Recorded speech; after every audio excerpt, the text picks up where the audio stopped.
Ngayon nga pala ang birthday ng alaga kong aso, kaya tara guys, makipo-party tayo. Let's go!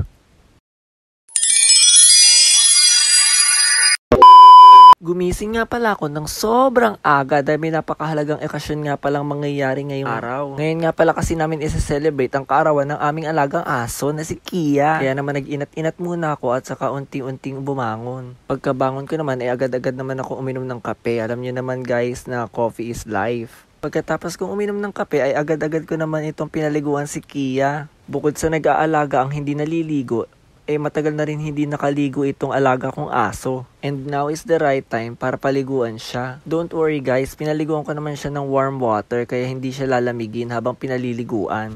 In fairness, hindi niya ako pinahirapan mapaliguan siya ngayon. Lagi-lagi na lang kasi na kapag pinaliliguan siya, napakalurit. Pagkapaligo ko naman sa kanya ay agad-agad ko naman siya binlower para matuyo. At Diyos ko, magbo-blower na lang, nagpahirapan pa kaming dalawa. Sa sobrang tagal niya siguro na hindi naligo, ngayon lang siya nanibago ulit sa kanyang blower. Favorite part niya kasi ang blower kapag pinaliliguan ko siya. Kung gaano ko naman siya kadaling napaliguan, ganito naman kahirap kung paano ko siya i-blower ngayon. O diba, nagkabaliktad? Ay nako, ewan ko na lang talaga. Pagkapaligo ko sa alaga kong aso ay agad-agad naman ako tumakbo sa palengke para bumili ng mga supplies. Pagkarating ko sa palengke ay dumiretso agad ako sa party need para bumili ng mga balloons and streamers. Fast forward, na nakompleto ko na nga yung mga bibilin ko guys, dumiretso naman ako para kumain dito sa Siomai House. Ito nga pala yung place na favorite kong kainan nung bata pa ako.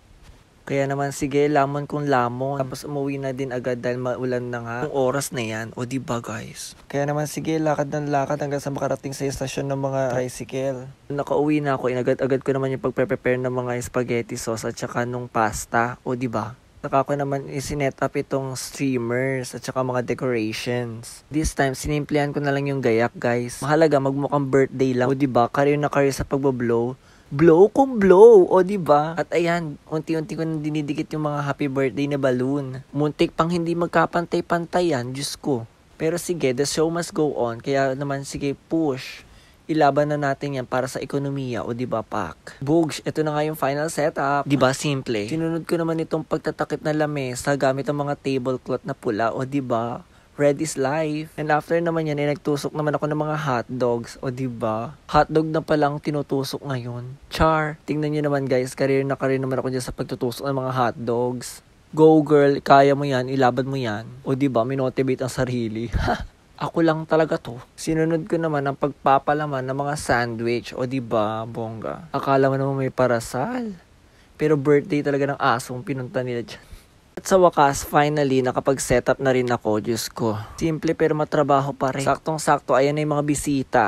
Kaya naman kinanta na namin siya ng birthday song, o diba, Pak? Hindi naman halatang masaya siya sa kaarawan niya, diba?